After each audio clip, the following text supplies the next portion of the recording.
something out there that's way too aggressive.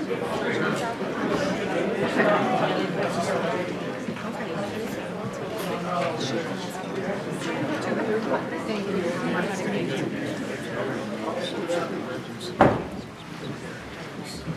Good afternoon, everyone, and welcome to the April 13th meeting of the Rotary Club of Louisville. I'm Walt Kuno, your president, and please silence your phone.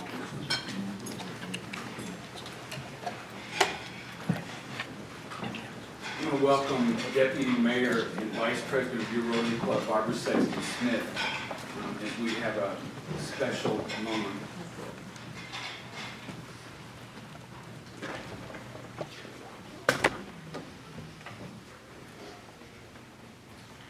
President Walt and fellow Rotarians and featured and honored guests and our guest speaker and friends, thank you all for being here today in abundance and in such large numbers. That means a lot. Today is a sad day. Yesterday was. The day before and Monday. These are days that none of us ever think are going to happen. They're days we think are going to happen somewhere else and not here.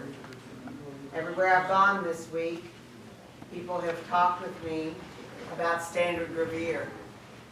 The last time a mass shooting happened in our community, brothers and sisters, 8 of them, perished on that day. But what we have seen again in Louisville is something that I've never doubted for 1 minute. And it is the men and the women who are the first responders, the police, the EMTs, the fire, the men and women and all those that helped them at the emergency room. Can you imagine receiving that call that you don't know how many ambulances are coming, and just when you think the last one has arrived, another one arrives? They all did their work, and they stayed focused and they stayed strong. Men and women of Louisville Metro Police Department, Louisville Fire, and our EMTs, EMS, those 2 officers that arrived on that scene first, Officer Nicholas Wilt and his training coordinator, Officer Corey Galloway, they knew what they were going to in the sense that they had received a message at 8:38. There was an active shooter. The sun was shining just like today. It was a gorgeous day. It was Officer Wilt's 4th shift. Heather Wright is my guest with me today. She works in the mayor's office alongside me every day. Just last week, President Walt, Heather, and I went in pouring down rain to the Crown Plaza because we were not going to miss the 54th Academy, LMPD Academy graduating class. Nicholas Wilt was the 4th to the last to walk across that stage, and he was sworn in. I don't know if any of you have heard the comments from his mother. She said she watched that video when they played it for us all to see what happened. And she said she was looking for her son's hands. She knew he ran up those stairs, and she knew she had to see her son's hands to know for herself if he hesitated, because that's how that mother can tell. And she said, my son never hesitated. So they run into the line of fire literally every day for us. How do we make sense of this? I'm not even going to try to make sense of this. I'll let each of you do that. But I will say this. Not one of us will ever be the same again. Because no one is an island unto themselves. Each and every one of us is a part of the main. So everyone's death diminishes each and every one of us. So when those bells toll, as you heard them ringing across the country last night, and as we're going to ring them together, President Walt and I, in just a few moments, just know, do not sin to ask for whom that bell tolls, because it tolls for thee. Someone asked me, how do we find hope in despair? What do we do with this? I will leave that up to each and every one of you to find hope where you choose to find that. My faith teaches me that we will all see each other again. And hope is something we find in Proverbs. It says, as a man thinketh in his heart, so is he. and I have taken literary license to rewrite certain biblical passages. As a woman thinketh in her heart, so is she. But I also know this. Hope is a thing with feathers that perches in the soul and sings the tune without the words and never stops at all. Sweetest in the gale is heard, and sore must be the storm that could have bashed that little bird that kept so many warm. You recognize that? Beautifully written by Emily Dickinson. I left the last verse for you to look up for yourself. I want you to take that moment. So President Walt, I'm going to ask you to let me read 6 names. The 5 brothers and sisters who lost their lives at Old National Bank, and very shortly after, the 6 gentlemen, the 1 gentleman that lost his life at the corner, standing on the sidewalk at the corner of 8th and Chestnut. So as we prepare to do this, I will read the name, and then President Watt will ring the bell for each name. Tommy Elliott. Jim Tutt. Josh Barrett. Deanna Eckert. Juliana Farmer. Chevron Moore.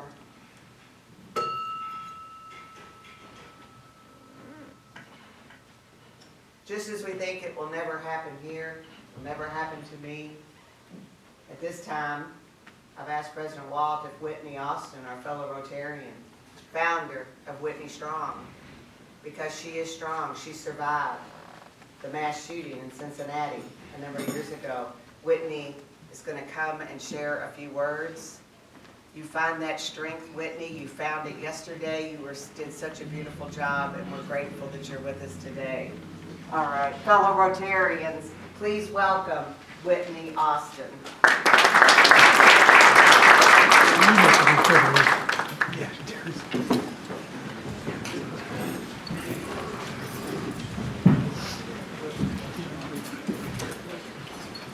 I'm really sorry that we're here again as a community. It's hard for me. I don't understand why I'm here. So dear God, but I am certain that I'm going to do everything that I can do to prevent this from happening in the future. And I only wish that I could have prevented what happened on Monday. So if you know me, you know I am a person of both prayer and action, and I'm also a very practical human being, which is why my organization was founded on common ground. So I want to give you a couple of practical actions that you can take.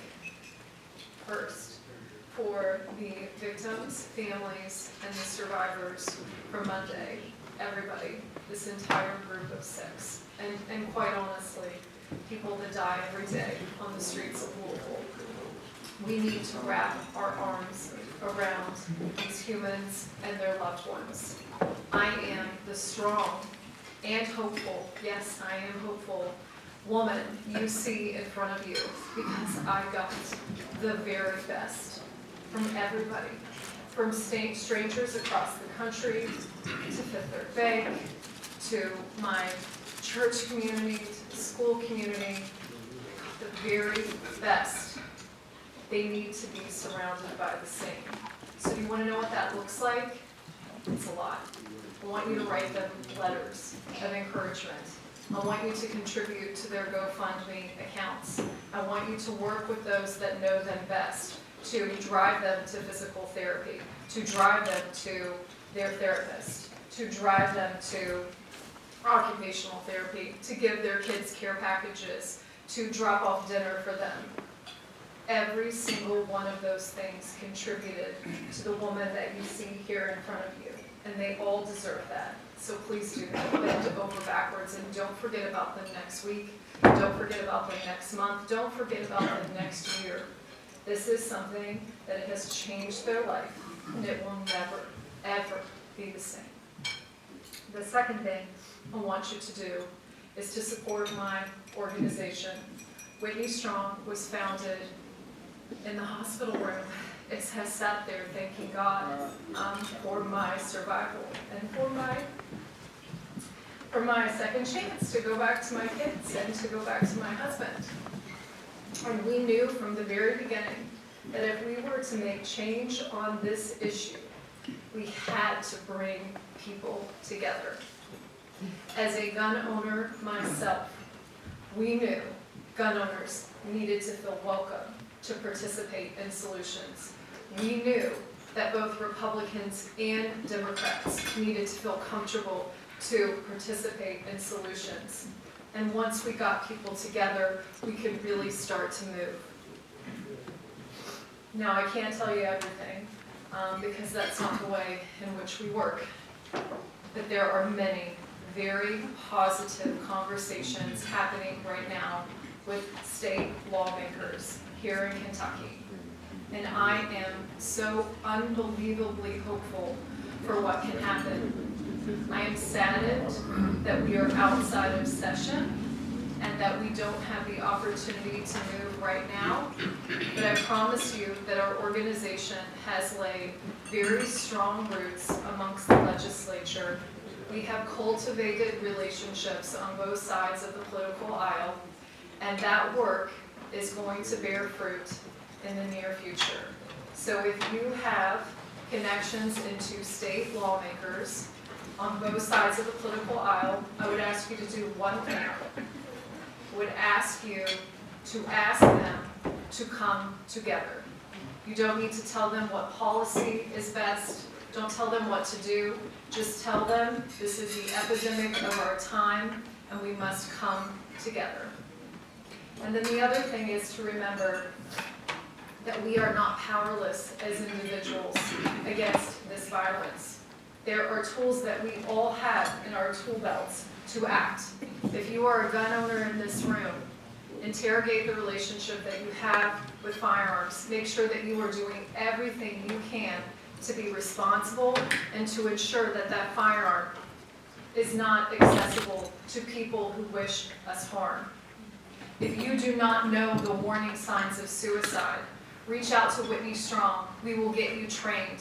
Mass shooters are overwhelmingly suicidal, and we have got to do our part to recognize that, to raise our hand, and to get the humans the help they need so that they don't get to a place of violence. And lastly, our organization focuses on very practical things like Stop the Bleed, making sure that if you find yourself in a crisis moment, that you can save a life. I am alive because someone applied a tourniquet to me as soon as they rescued me from those revolving doors. So Whitney Strong is here to bring people together. Whitney Strong is here to approach this issue from all the angles, both what we can do in our communities ourselves, as well as what we can do through our lawmakers. And I have more hope than I have ever had.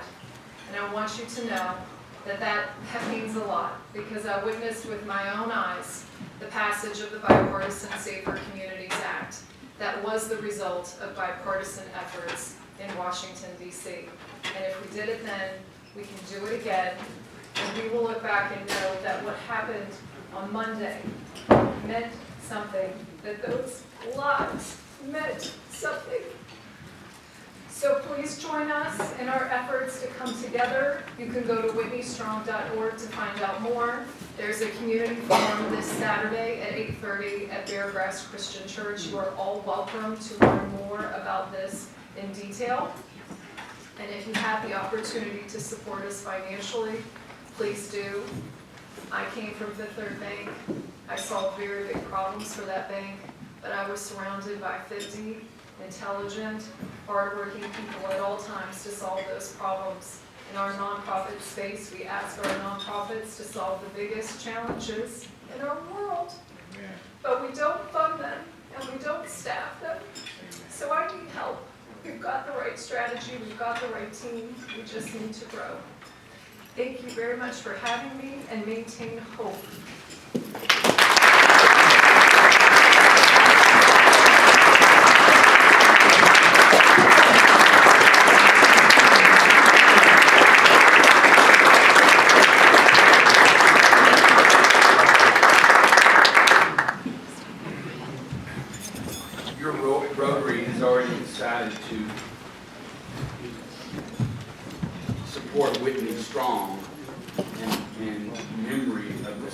lives that you just heard. It does make a difference. There is hope. Any of y'all that have known me or talked to me this week, this has been a bad week for me. But in comparison, not. But as a father, I got a phone call at 9:07 on Monday morning from my son, whose office is in that bank, and the SWAT team had already rescued him and all other folks that were in that building at 9:07. Just think of how quickly and how grateful I am for our first responders. And I'm fortunate to be a friend of Whitney's and seeing her. And we're going to, we've already had it on the docket to have seminars at both Western and Iroquois High School to teach our high school kids. I have a Stop the Bleed packet in my car that I was able to get through a training through Whitney. I'll never have to use it, but it's there. And all of us need to do it. And when we do it at these high schools, we're going to invite Rotarians to come down and participate and get their Stop the Bleed too. With that, we're going to move to our regular meeting now, and we will be having Susan Cepeda, Rotary Lifetime Service Award honoree, major donor, Paul Harris Society member, and chair of our International Services Committee to give our invitation. Welcome, Susan. Please stand.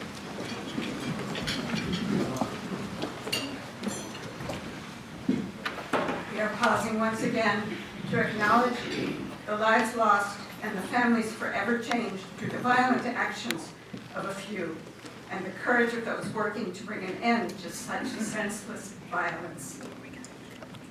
As we decry this loss, let us also reflect on all that we have and all that we can be. From this place of gratitude, let us encourage each other and build each other up. May we not only be inspired with bright ideas, but also be filled with motivation to breathe life into our visions and renewed energy to our creative pursuits. Rotary's theme this year is Imagine, and next year it is Hope. Let us, like today's speaker, imagine a better future for those who are brought low by natural disasters and personal tragedies. Let us have the courage to be a source of hope and encouragement for those in need, and let our actions be of beneficial service today and into the future. And let us say amen. Amen. And now for our pledge and our four-way test, Joseph Yerby, owner of Anti-Threat Solutions. Welcome, Joseph. Hello, everyone. Now we want to begin the pledge. I pledge allegiance to the flag of the United States of America and to the republic for which it stands, one nation, under God, indivisible, with liberty and justice for all. Thank you. Now, I'm going to lead everyone in the four-way test. Is it the truth? Is it fair to all concerned? Will it build better friendships? Will it be beneficial to all concerned? Thank you. Thank you all. Please be seated. Thank you, Joseph. Rotarians, if you have guests today, please make your way. This is my first time here at the Women's Club. This is wonderful. The Women's Club. I'll get this right sometime. All right. The Women's Club. It's in the back of the building. If you have a guest, please introduce your guest. Yourself first, and then your guest. And we have a full meeting today. Good afternoon. One second. Here we go. All right. I have two guests today. One is stepping in for Corey Miller. She is Laura Goodman. Where is Laura? Stand up, please. Laura is the Annual Fund and Special Events Manager at the Cabbage Patch Settlement House. Welcome, Laura. And Shannon, are you here? Shannon, did she make it? Okay, yes, she did make it. Michael Warda, President Wolf. I have a guest today. It's my lovely wife, Pam Alwarda. She's He's an institutional money manager at PNC Bank. President of all Rotarians, Barbara Sexton Smith here, and my guest is Miss Heather Wright, Executive Assistant in the Mayor's Office. President Walt, fellow Rotarians, with Boston, and I have with me Derek Selznick, who is our new Director of Development at Whitney Strong, and would you believe he started with me on Monday? Oh my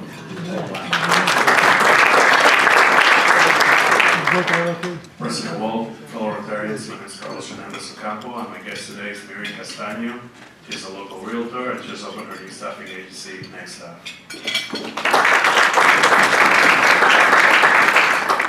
President Walt, fellow Rotarians, my name is Nick Garner, and my guest today is Elena Balikos. She is Also a realtor and membership chair of the Louisville Young Dems.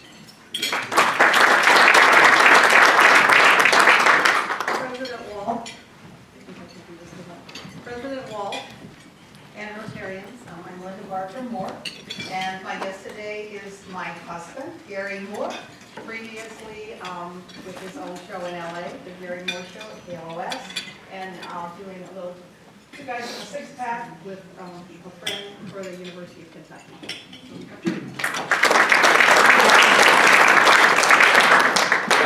Go ahead, I Dwayne. think Demetrius has a guest with him as well, Shelby Arnforth, is that how you say it? Yeah. Executive Assistant in Special Projects with Captain. Is there anyone else here that has not been introduced yet? I have one, of course I always forget. My guest is Elizabeth Chandler, right here down front. She's with the Speed Museum, and I taught Elizabeth, that shouldn't be saying this, I taught Elizabeth middle school math, and she's still She moved to New York City and decided to come and make Louisville her home. So this is we've got folks, young people coming back in. So she's interested in the service that Rotary does. So reach out after the meeting to all of our guests. And guests, if you'd like to know more, Rick Harnedy, I saw him in the room. There, he's back there. Where his Rotary table is going to be somewhere where Jolene tells me it is. All the way in the back. All the way in the back. Please go with it. All right. Now then, we've called our annual meeting to order. Ding, ding, ding, ding. Should have been done in December, but that's okay too. So we have a new bylaws. We have had an election with 94% of members saying yay to our slate. And I want to introduce some folks today. So for our Rotary Fund Board, Ann Linnell over here. Welcome, Ann. Thank you. I think that's like yes. Thank you for your service. Our Rotary Club Board, Kevin Fields. Kevin's going to be our secretary. In addition to being our Diversity, Equity, and Inclusion Chair. Kevin McCarron, I know he's got always got the camera in his hand. Thank you for your service, Kevin. Craig Mooney, I saw Craig. There's Craig. Craig's our Rotary Honors Scholars Chair and now on the board. So congratulations. Louis Seeger somewhere. There's Louis over here in the corner. Louis is one of our younger Rotarians, and we're so glad he's on the board and in our club. So these are the folks that are here today.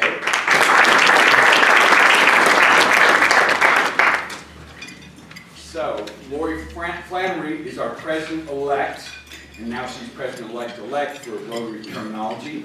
Claire Arnold is on our board, and that's the folks that's going to serve. I need this, Kevin. I'm thinking this should have been Kevin doing this because this is Kevin's slate that he developed, and I'm really proud. And you should be proud of all the work that Kevin and the nominating committee did. So it was a great committee. We made some great selection of a lot of really good choices. A lot of really good Difficult choices. choices. So many good people.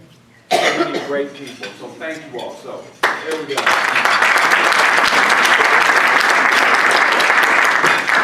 Ding, our annual meeting's over. How's that?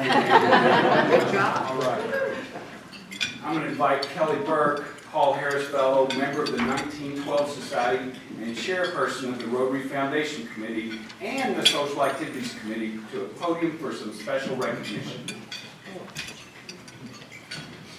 Thank you, Walt.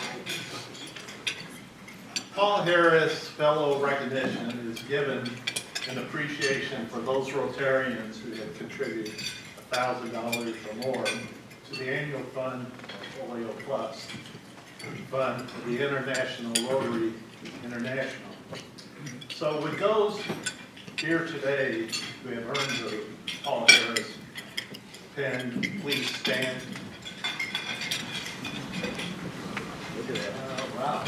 Very good. As a Paul Harris Fellow, you are promoting the peace, fighting disease, providing clean water, saving mothers and children, supporting education, and growing local economies. You are providing funds for matching district grants that support projects in our community and other communities in Louisville. In appreciation for the many ways in which you exemplify Rotary's model of service above self, and on behalf of the trustees of the Rotary Foundation, it is my honor and pleasure to recognize you today as a Paul Harris Fellow. So for our first time Paul Harris Fellows, I'd like to invite Angela Bailey.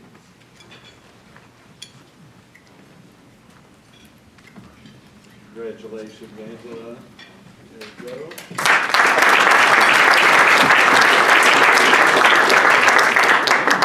Kevin McCarran. You guys may be seated if you like. Angie, if you'll stay up there, I'd like to get a photo of everyone that's being honored. Kevin, just stay up there. Stand, we're good. Diane Tran. Steve? I'm sorry, Steve Tran. I apologize.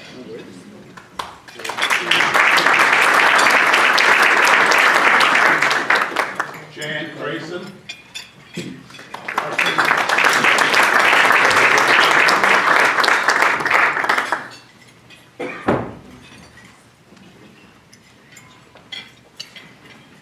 And Judy Hammaker.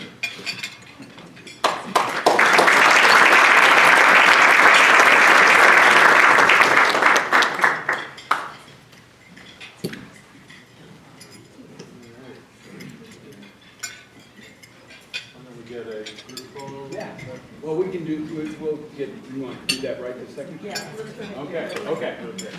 Sorry, I have to look right after stuff. And our photographer's up here.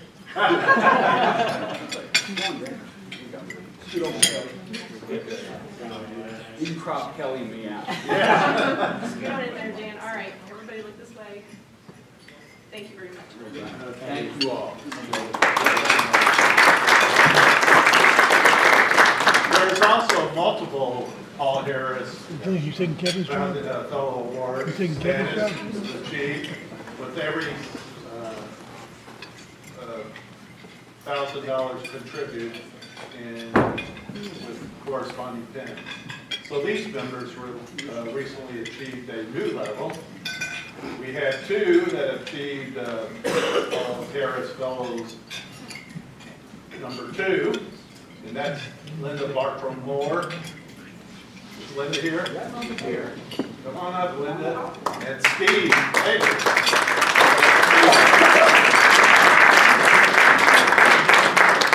Congratulations, Steve. Thank you, Steve. Stay right up. Linda. Yeah. We'll get all, Good, we got good. a few more coming too. We got a #3, and he's right here, our president. Yeah. Walk through.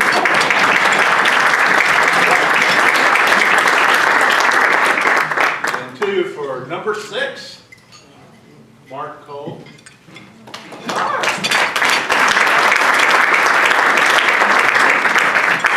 You're cool, Mark. And Alex Novak. Alex.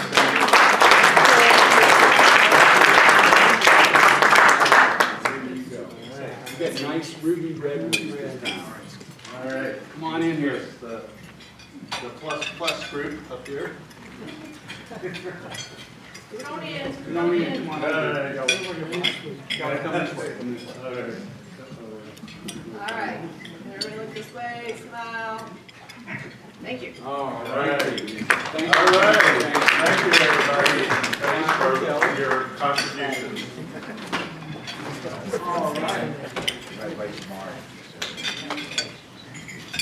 Thank you to each of you that has been recognized today, and how many of you stood up. So I urge you to wear your Paul Harris pin as a symbol of our appreciation to you and your humanitarian efforts. We're this close with polio, folks. We're this close. We have several more members that will be recognized in the coming weeks, including major donors. Now, I'd like to welcome Ashley Brower, founder and chief strategist, Max Strategic Communications, board director, chair of the Speakers Committee, as well as the Emerging Leaders and Leadership Fellows Committee, to the podium to introduce today's speaker. Ashley is a busy young person.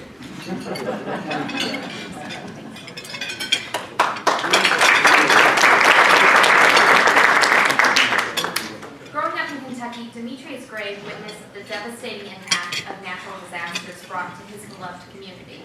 After attending the University of Louisville and beginning his career in the roofing industry, Demetrius started WeatherCheck, a meteorology-focused platform used to monitor weather-related property damage. This would eventually inspire his most recent endeavor, Captain. With the largest pool of financing and trusted contractors in the country, Captain helps communities rebuild faster after natural disasters with funding, technology, and a dedicated team based here in Louisville. Please welcome Demetrius Gray.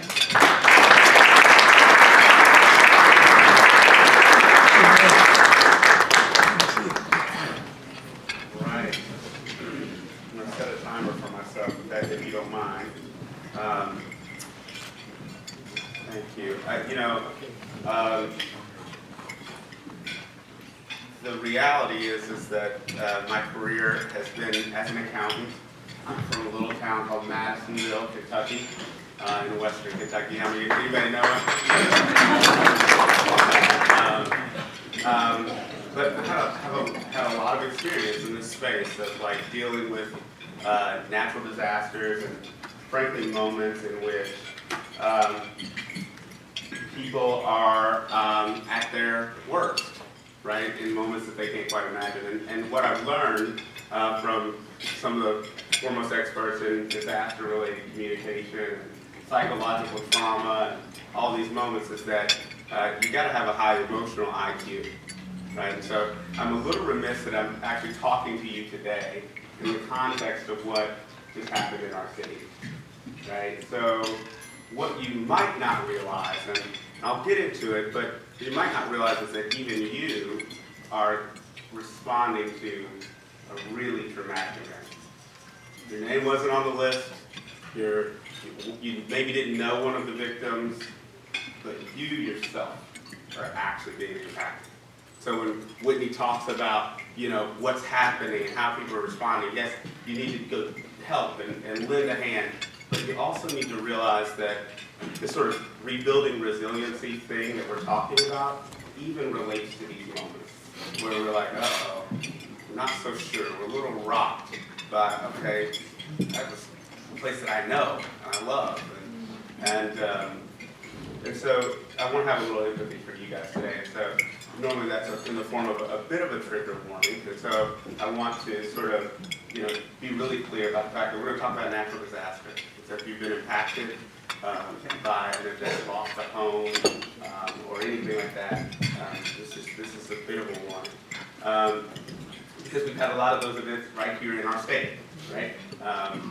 And this comes from a lot of learning. We've gone on to do a lot of cool things. I see Neville Blakemore in the room, and a good friend and mentor across my entire career, and SCORE mentors, and it really does speak to Pam, all these folks who these really do speak to these moments where an entire community is embedded in everyone's story, and every narrative, and every piece that happens as we work to rebuild.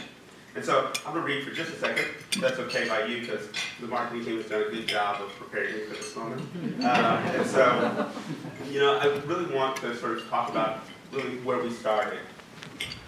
My career was really focused on this moment where, I didn't realize that there was these moments where I saw as a kid, you know, these moments where Hurricane Katrina and the Western Kentucky tornadoes and all these things were sort of having an impact on me, right? I remember, you know, actually watching Hurricane Katrina on television. I was in the 7th grade, right? And sitting there thinking, how in the world can this possibly be happening here? Right? People on the roofs waving flags, you know. And even in this moment that we're sitting right now, we sort of look at the television and how in the world can this be happening right here, where we are, in our country, in our state, in our city? How can actually this be happening? And so it started to actually impact the work that I started doing. Right? So I grew up in Madisonville and had some great friends and mentors who were accountants, frankly. Any accountants in the room? And we started to say, okay, I think I can do that. I'll go to the University of Louisville and I'll study accounting and I'll go work for EY or PwC and I'll do that thing. And soon I started to realize that, like later in my late high school career, that my city was hit by another tornado. And the western part of my city, Madisonville, and the whole neighborhood was destroyed. Friends that went to my high school started to really have these weird moments of there's actual trauma, there's actual loss, there's actual things that we're dealing with as a result of these moments that are frankly just flat out unexpected, right? And so what we started realizing is that these things are actually really close to home, and started to take a look at, like, okay, what are the ways in which we can influence and impact those moments? I couldn't quite wrap my head around the idea that, you know what, as I continue to grow and age and have more experiences and move to Louisville and go to college, that I see the same event over and over and over. And the result of those events were exactly the same, that you know, well, gosh, like, people still have to rebuild their lives, and they're trying to put pieces together, and they're trying to put parts back together, and it seems like we haven't quite figured out how to even do that well, right? Like, set aside for just a moment the causation, right? And start to deal with the aftermath, right? How then do we deal with, why can't we just address that? That in these moments, it still took almost 7 years for the Hurricane Katrina lower ninth ward. Still not rebuilt to this day, right? There are over 1,000 homes in, you know, the New Jersey area that are still being impacted by Hurricane Sandy, right? There are people who never moved back to New Orleans, right? If you drove through Mayfield, Kentucky right now, you notice that the courthouse is just being rebuilt, right? And so these moments started to make me think, okay, I might not be able to do anything about the cause, but I can maybe do something about the after, right? And so I went on to build a company called WeatherCheck. It became the country's first weather damage prediction platform for insurance carriers. And so if you've ever seen the USAA Martin commercial where you get a text message after a hailstorm, that's us. And so, yeah, that was I have to tell you, that particular occurrence was a failure. It was wonderful. We ended up with 17 million users, and we did a lot of good things, but the company failed. For me, for the first time, it was a moment of trauma, right? Mourning a loss for something that I worked really hard for. Luckily, some great insurance companies came in and saved us and made our investors whole and did the good things. But it also taught me a hard lesson, which is that there was no substitute for really dealing with the real issue, right? The truth of the matter about WeatherCheck, the company that I built, was that I had been motivated by my own fear. That the thing that I actually knew to be true, I was avoiding, right? That I was like, oh, wow, well, we really should attack this issue of recovery, right? It can go faster, right? Why does it take you 2 years to rebuild a house after you lose it, after a fire, whatever it might be? And so I really realized that, like, I didn't have enough courage to say, oh, well, that's a really big problem, that I needed to solve, right? And where would I get, man, you need hundreds of millions of dollars. And where would I get that from? I don't know anybody. I come from big money or, family with a lot of progeny, although my family's been in the state for over 100 years. I don't know a lot about that. And I started to realize that, oh my gosh, right? That these are the moments where if I would just muster enough courage to do the thing that I actually thought, then we could actually have an impact, right? That there could be a real result at the end of our work. And so really, it all was started from this place of, it's happening close by. I see it, I feel it. I see it's not going away. Oh, it must be me. I must be the one who's supposed to solve that problem. And so when you start to put some of these events into context, look, has anybody seen any of the analytics on the Western Kentucky tornado? It's $309 million in damage in our state alone, by itself. 3,800 homes damaged. For context, that's 3 lake forests, right? So if you live in Lake Forest, 3 lake forests. Record number of deaths in the state's history, 71 deaths, if you exclude COVID. Right? And that's all a result of one event. And so, unfortunately, what happens in these scenarios is that, a year from now, and I think Whitney mentioned it, we won't remember. It will sort of faintly remember. It'll be distant. And sometimes the trauma of the moment will cause us to try to put it away, pack it up into a nice box, and spin it on the shelf and say, yeah, we know that happened, but did we do anything in the after? Right? Did we really, political considerations aside, are we really ready to respond? And so we built Captain out of that moment, because it turned out that I had been thinking about it, I'd finally gotten the courage, and it's sort of funny how the world works and timing is affected. You start to look around and you're like, oh my gosh, this company that I love so much sunsetted at the perfect time, in which I just started Captain and said, okay, you know what the real problem is that banks don't lend after disasters, right? They don't understand mechanically what's happening for policyholders who are waiting on insurance company money, and FEMA, who's making money available to states and cities. And I said, I did some research and started calling around the country, asking questions, and, well, why is this a problem? And why aren't you involved? And, well, we just can't, there's probably some underwriters in the room. Hey, we really just can't, we don't understand what's going on. Okay. And so we set out to raise money, and as many of you know, the markets were crazy, right?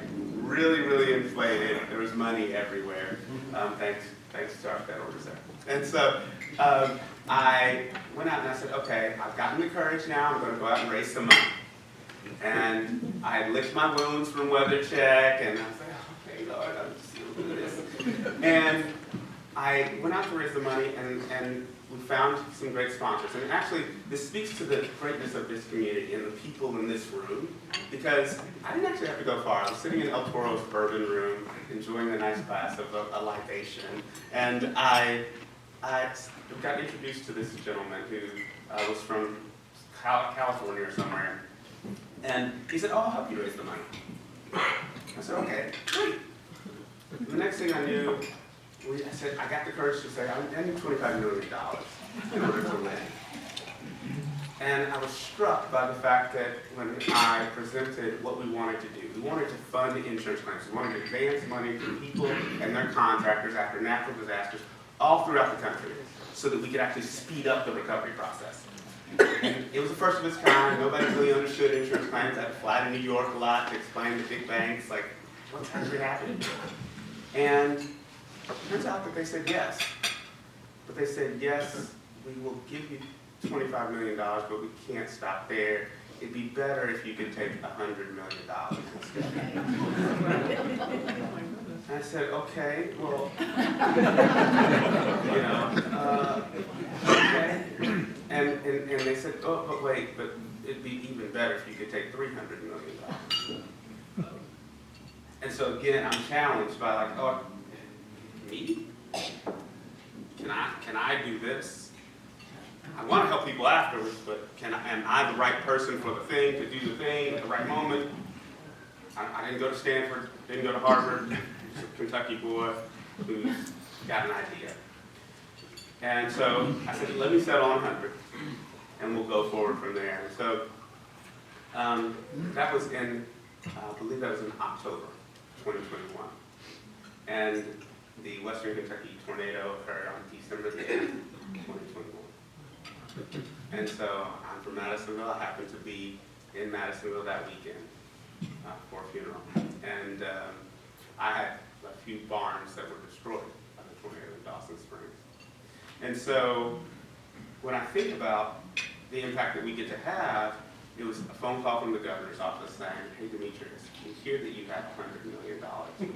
You need help. And all of a sudden we were in business. In truth, we barely even formed a company.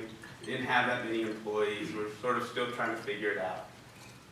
But preparation met the opportunity, and we were able to respond.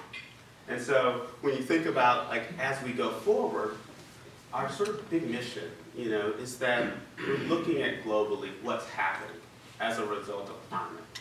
And so I think it's apt to talk about the climate of every situation and circumstance, whether it be a climate disaster or a personal tragedy, that we have to analyze exactly what's happening, right? Not necessarily always causation, but sometimes the aftermath. What's the result of losing a main source of income in a family, right?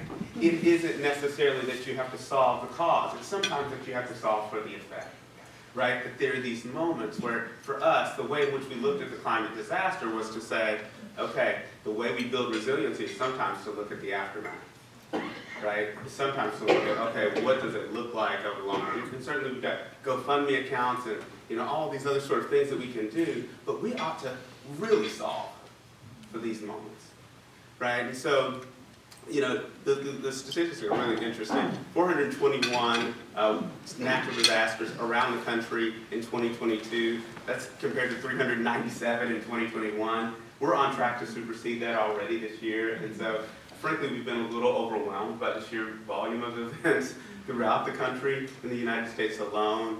And 45,000 people die every single year just from the weather. Just from the weather. Right? And you know what? Most of what we're talking about is like that 90% of this is actually solvable.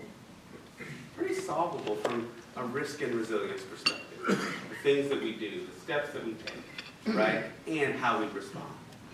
And so when you think about what Captain does and how it moves throughout the country, we're building it right here in Louisville, right? We are the first company to take Tier 1 equity capital and venture capital from the coasts in a large-scale way. So now we've raised almost $107.5 million.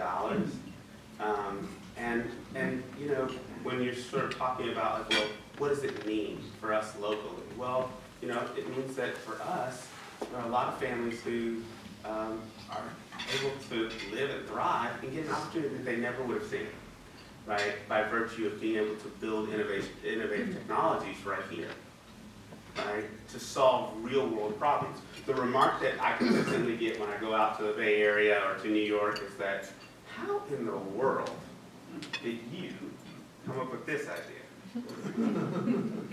You know, and I sort of like stop and I say, just focus on solving a real problem, right? Solving the real effect, right? That my community, this one right here, I want to be resilient, right? The community next door, it has to be, because I might not be able to solve the cause. I might not get there, right? But I can do something about it when I see that it happens, right? In a really pragmatic way, in a really thoughtful way.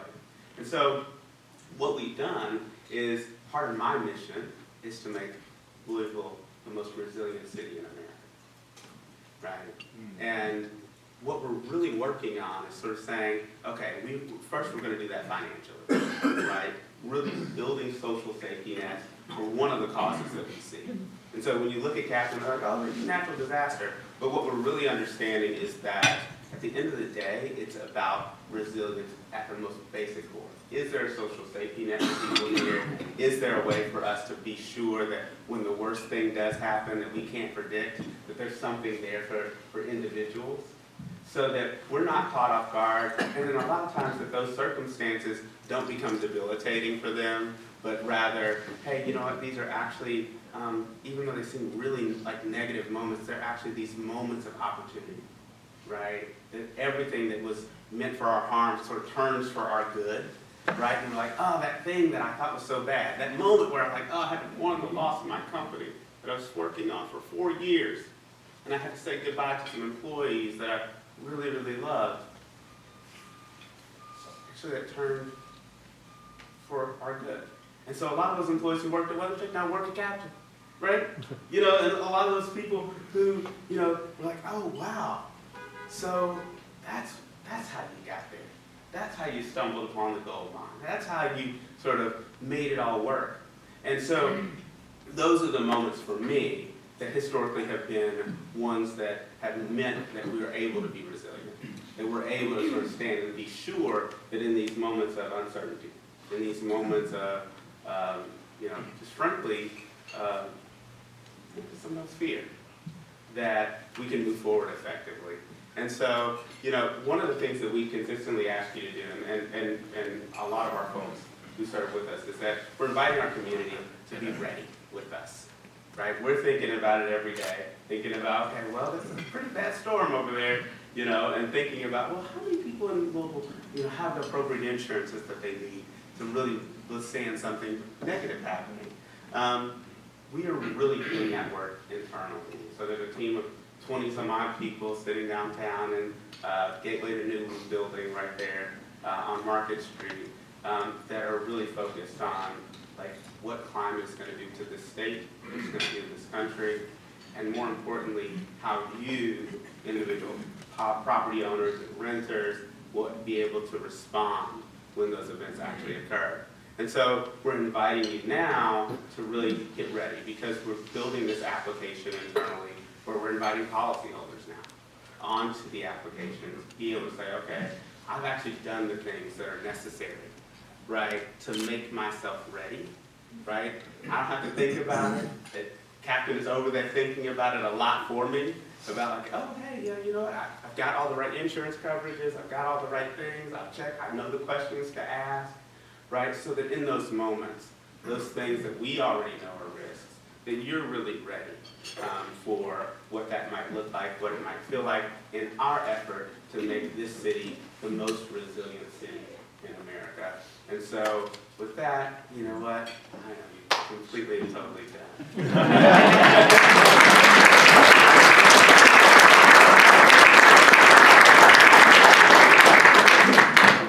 Questions for me? Yeah, we're going to take some questions. Chris, you got one? Oh, sure. Yep. All right. President Walt, Chris Manzo, Demetrius, thank you for sharing with us today. My question is just real quick, like in a nutshell, what does it look like for a policyholder to engage with Captain after a disaster? Yes, so the way, it's a really great question. It is a few different ways. What we've started to do is we've really taken the first consumer protection view, which is how do you make sure that people are protected financially after that event. And so what we've built is basically a digital wallet for policyholders to funnel their capital into so that it's well managed. And so that speculators and prospectors who would want to do the policyholder poorly are protected, and that money is custody. And then we use that $100 million to advance our own money while we keep their money in custody. And so that's typically what it looks like when there's a loss. Before an event, we're talking about things like, is the policy coverage appropriate? So we have a number of partners throughout the country who analyze the policy and make sure that you're in good shape as it relates to some of the risks that exist. And so, and we'll be rolling that out here in the next few weeks for policy. I got one. Hi, I'm Wendy Davis. I'm a fellow. Is this in working? Okay. But I'm really concerned with how the weather is changing, the environment, how the climate change is really affecting us, and that you notice that the tornado alley is shifting to the right, which means it's coming closer to us, which means we're not prepared because those homes there were built for that type of weather. Most of us don't have basements. We don't have the systems for, night storms and stuff like that. Is that something, and that's not something maybe that we have to necessarily think about like this year, but it seems like that's going to be an issue at least within the next 5 to 10 years. Is that something that you are preparing people, especially in this area? Because tornadoes used to stay on the ground for a few minutes. Now they're traveling 50 to 100 miles. Yeah, you're exactly right. That when we look at overall severity from an atmospheric perspective, we're having a significant challenge as it relates to just the sheer scale and velocity of events. And it's in part why we're doing the work that we're doing, is to say you do need to have some degree of preparedness for those moments, and here's how we think about that. And so whether it be the working group that we work with in San Francisco around earthquake preparedness and how to get down from a 30-story building in the event of an earthquake. Open questions like that. And hey, you do realize that the roads you won't be able to drive your car, right? And so I think that the general expectation that a lot of people have is that government will solve for some of these things. And what we've typically seen is that, that's not actually the case, right? And so what we now have to actively do is help people figure out, okay, well, what's my plan, right, in those moments? And so really the first seminal piece is, do I have money? Can I get money quickly, right, to be able to solve for some of those things? And then from there, can I then create a plan around what resources I actually do have? And so you're exactly right, Louisville's not yet ready today, but it can get ready. And I know that the city's already doing some work. It does have a chief resiliency officer and some of those others who are thinking about some of these things. I think we do have to elevate the conversation, though, to disaster preparedness and emergency preparedness conversation, though. Poverty is a big concern, and I think that's where we've been generally focused. But really now we need to specifically focus on these sort of events that happen overnight. That we're then like, oh, where did that come from?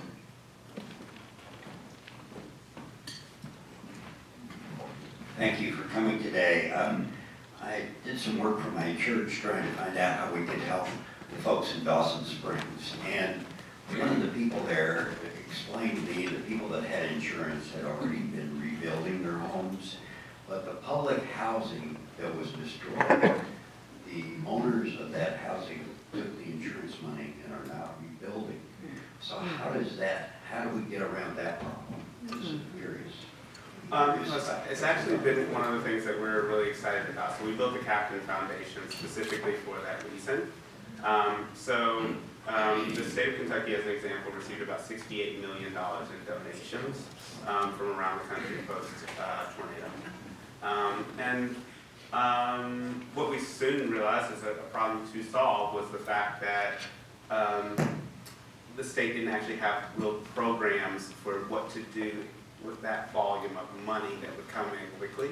And so they were searching really, really hard. Oh, we'll give some to this nonprofit, we'll give some to that one. And, what we actually think needs to happen universally is we are building a framework right now for how nonprofits should issue grants to policyholders. And the way that we think about it is to say, you should issue a grant against the property itself as a third position lien that's interest-free forever, right? So that you can issue larger grants, and it expedites the recovery. The biggest thing that happens, like once you get into that, is oftentimes they're spending the money because there's a coverage gap of some sort. The insurance wasn't enough to do the thing. And so what you really need to do is capital stack and put dollars on top of dollars so that what you just suggested doesn't occur. But that takes a level of thoughtfulness ahead of time. So we're building the application actually to be able to do that and really giving people the financial rails, right, so that these things can actually occur pretty succinctly as opposed to, elongated grant processes and a lot of paperwork and those things. And so that's our general view today. It's like really third position liens are the best option at a 0% interest rate. And then it's interesting because we've done it in such a way that it is 100% self-sustaining. And we've been able to raise almost $10 million specifically for charitable grants in that instance. I've been given a reprieve for a final question. Okay. I should have let off that Chris Monzo, architect and fellow prepper. With so dear to my heart. Big picture question looking backwards. We had a monster flood here in Louisville in 37, almost 100 years ago, but it seems to have gutted the city in many ways.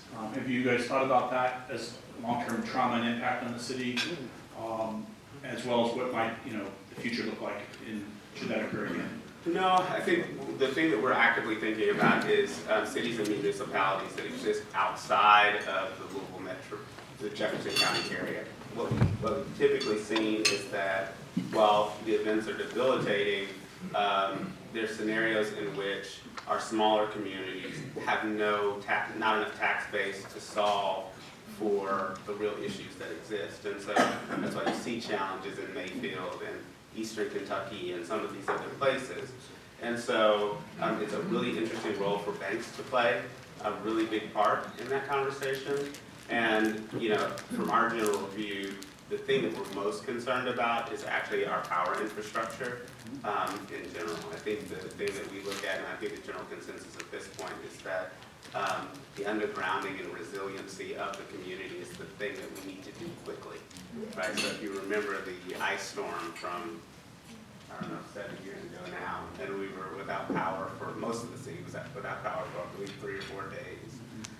Those are the scenarios in which, frankly, what you're actually preventing and where you're reducing risk and building resilience is you're preventing frankly, a level of chaos that could occur by virtue of people who are less economically secure from feeling like they need to go to their neighbors, right, to continue to live and thrive and survive. And so while it sort of seems like, oh, it's tangential, like, oh, it'll happen off in the future, what we're really looking at is, do we have the ability to keep cities secure in these moments when you're not exactly sure that power is going to be back on, or that half of the city is flooded out. And so those are real risks. And I think you even saw that in the events a few days ago, which was just that, like, oh, there's this open question of what's the scope and scale of what we're actually encountering here, right? And can we contain this quickly,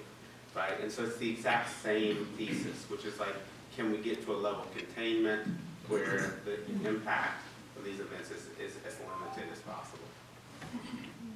Thank you, Demetrius.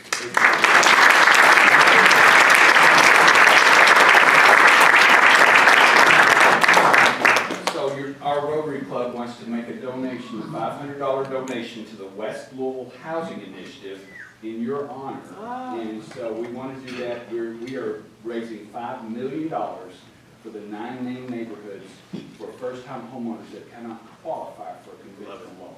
So thank you. Thank you.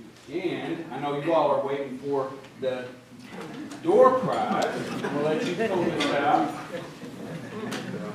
There we go. Awesome. So our door prize today will be a... Wait a minute. You have no idea what I have up my sleeve. 242-0828. 828. 828. There we go. Hey. So I think we have 5 raffle tickets from our fundraiser that are still left over. So we have, oh, that's not very nice, is it? We got you lunch for next week. See, believe. Thank you. All right. Thank you, Demetrius. All right. Okay. Now back to this. We're winding down, folks. Just a couple more things. All right. Next week's meeting will feature Dee Taylor, founder and CEO of 502 Hemp Wellness Center. Scan your code on your table or go to your link to register. And now for Walt's words of wisdom. Be kind and merciful. Let no one ever come to you without coming away better and happier, from Mother Teresa. And if you don't know Anne Lamott, you need to read some of her books. And I'm a baseball guy, so I always love this. Grace always bats last. And Philo, you've heard this before, you'll hear it again. Be kind, for everyone you meet is fighting a great battle. And this one I attribute to Fred Rogers. I heard him say something like this, and I kind of wrote it down, and then I made it my own. So thank you to the people who work to bring joy and light and hope and faith and pardon and love into the world. So that's the end of that. Today, guest, meet Rick Harned in the back for an overview of our club. Rotary University is going to be right up here. For those of you who want to continue to network, kind of let these meetings kind of make your way out into the foyer and down the hall. And don't forget to stop by the Carriage Trade Shop as you leave today. And we are adjourned.